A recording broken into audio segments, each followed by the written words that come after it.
Hand of Light. On Wanderer, this skill does 2 to 3 damage, gives you block and strength, and on upgrade increases the damage by 1 and gives a random adjacent hero a strength token. This is a contender for the worst skill in the game, and honestly with the recent changes made to flashing daggers it probably is the worst skill in the game. The only other contenders would be some of the Scourge Flagellant skills like Lash's Gift or maybe Suffer. This skill is bad for multiple reasons, but the main ones being the fact that it is a low damage front rank move, which is a rank that Vestal really doesn't want to be in, especially in this game where the biggest heavy hitters target 1 and 2. But it's also because she loses access to some of her best moves when you put her into the front ranks.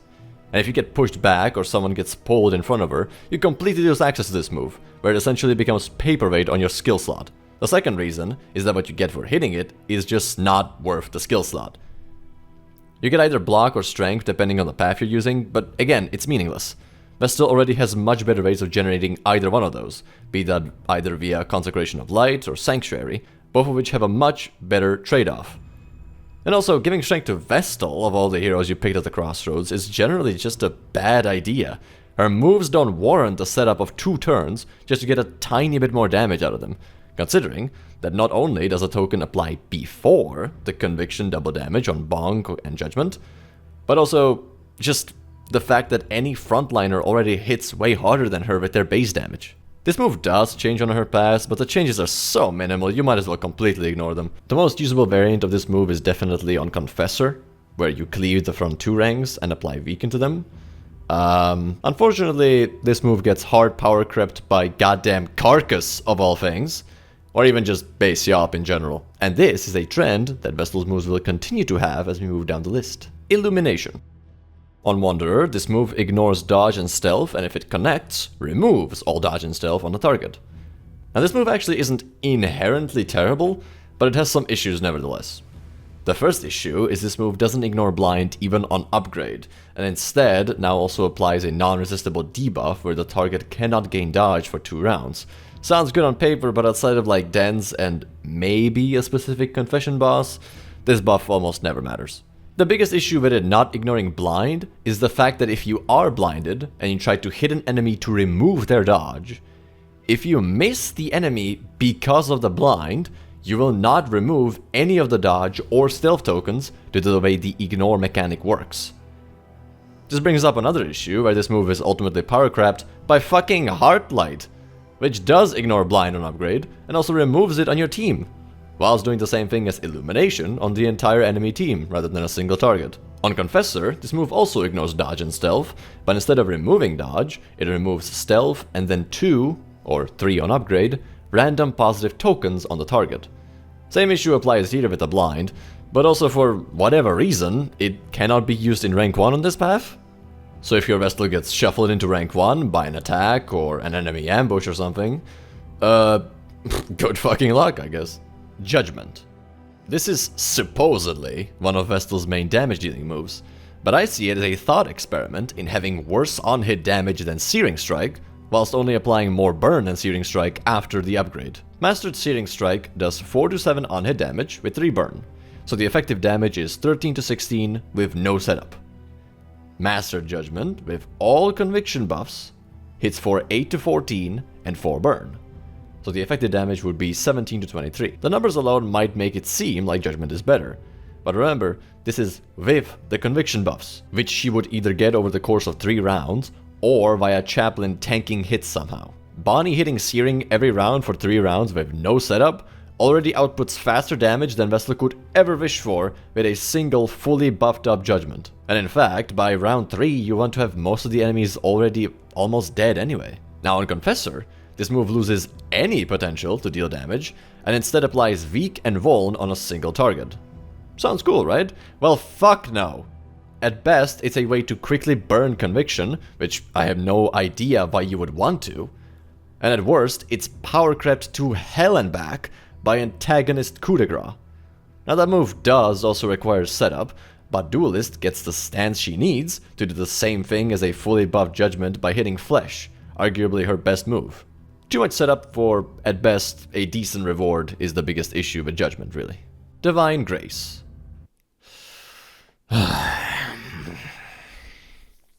Honestly, where does one even start? This move remains the same on all paths, and when unupgraded, it either heals for like 5% more, or the exact same as other healing skills, and when it is upgraded, it heals either slightly more or even less than other healing moves when those are upgraded. Now the real issue isn't even the healing output, although that is a part of it. No, the biggest issue is the absolutely horrendous healing threshold condition. This move has a below 33% HP on upgrade, and a below 25% HP when not upgraded.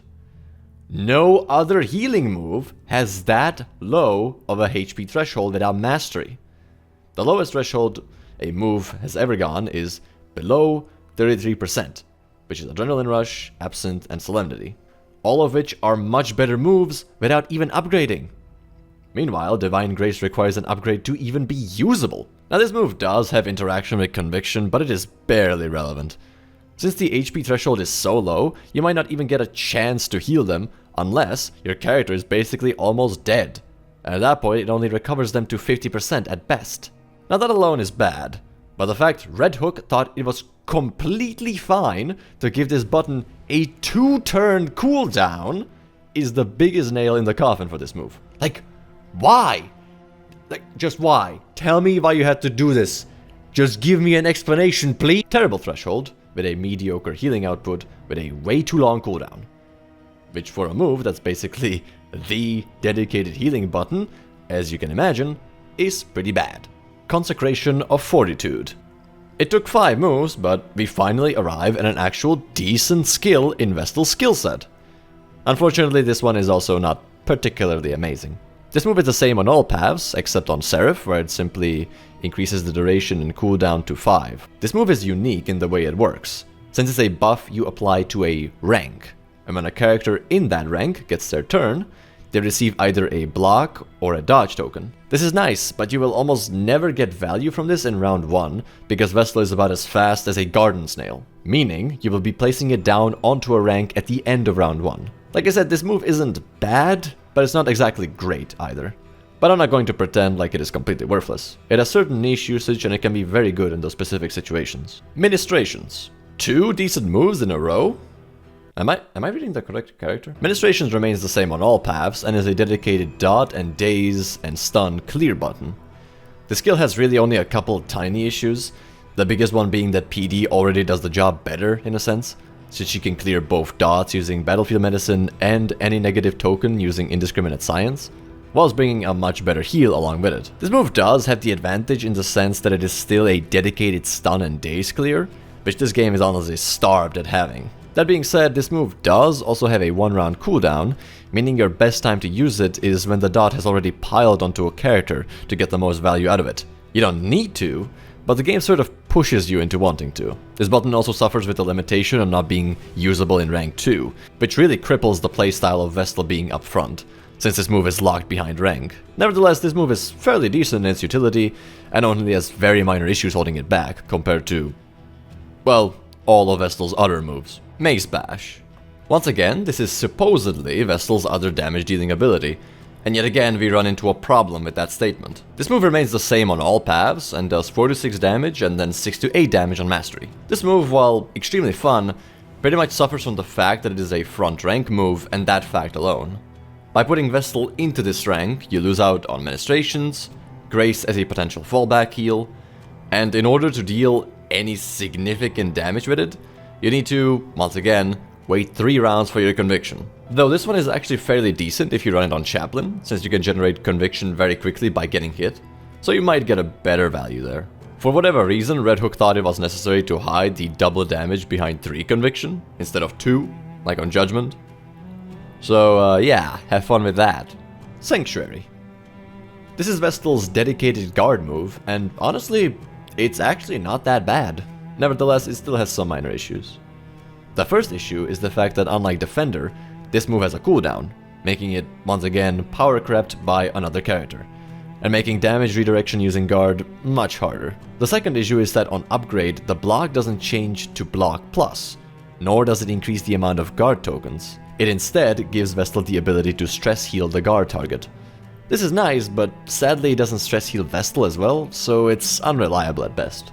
This move becomes better on Chaplain, where on Mastery it increases the guard token count to 3, and gives Vestal 1 block plus. However, Red Hook in their infinite wisdom, that it would be a good idea to take away the stress heal from the guard on Mastery. On the path that makes you want to guard, because that's how you gain conviction. I swear these developers were on drugs. And so am I. Consecration of Light. This is the only actually really good skill in Vestal's toolkit.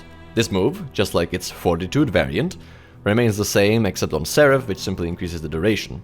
And, just like Fortitude, it's a rank buff. Anyone on the rank gets a strength token at the start of their turn. This move is decent at base, but on Mastery, this move suddenly becomes crazy useful, since it essentially becomes a free 25% chance of a crit token on that rank.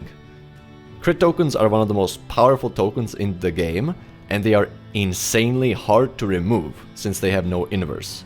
This is why anything that can generate crit is extremely powerful. It only took 8 other skills, but we finally have a good skill for Vestal to use. Divine Comfort. A lot of people think this is one of Vestal's best moves, and it might seem so at first glance. This move is the same on all paths and gives the entire team 2, or 3 on Mastery, regen for 3 turns on a 4-turn cooldown. Now this might seem pretty good initially, however, I have mathematical proof this move is actually not that amazing. Let me explain. 64% of the basic enemies, so no lair bosses, confession bosses, or mini bosses, apply some sort of DOT. 92% of that 64% apply a DOT that is at least 2, which already nullifies any healing output from Comfort. And 62% of that 64% apply a DOT that is at least 3, which nullifies any healing output from upgraded Comfort. Now you might argue, well, it's a mitigation move.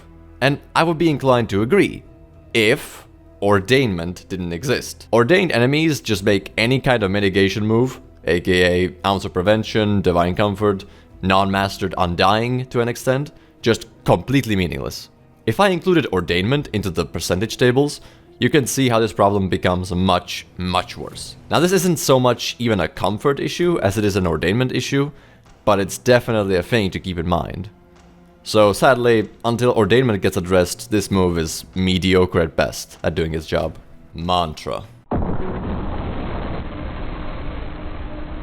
Mantra was a sick, practical joke implemented by Red Hook Studios. You see, Red Hook was worried that Vestal could potentially be actually fun to use if they made her pass work properly, so they added Mantra to her kit to fuck everything up, ensuring Vestal would feel like dog shit to use whatever path you run. On Wanderer, this move is a complete joke without upgrade, and is laughable after said upgrade. You might as well be lighting your mastery on fire if you even consider upgrading, let alone consider hitting this button in an actual fight. On Confessor, it's basically the same deal as Wanderer, except instead of actually having a possibly useful effect on 3 conviction, on this path it is almost impossible to get actual value from it.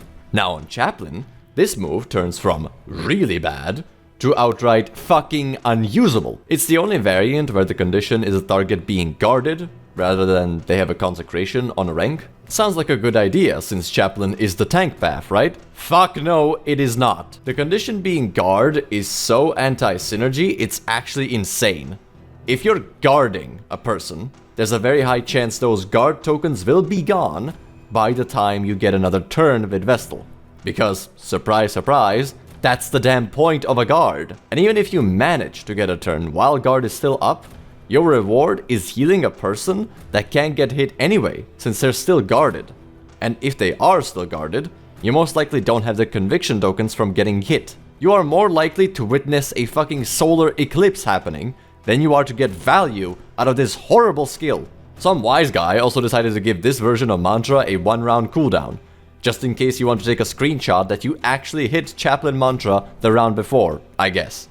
Seraph is the only path that can actually get some semi-decent value out of this move, since there's no requirement of having conviction. It just needs a consecration on a rank, which Seraph will spam anyway. On any other path, this move sucks harder than a vacuum-powered blowjob.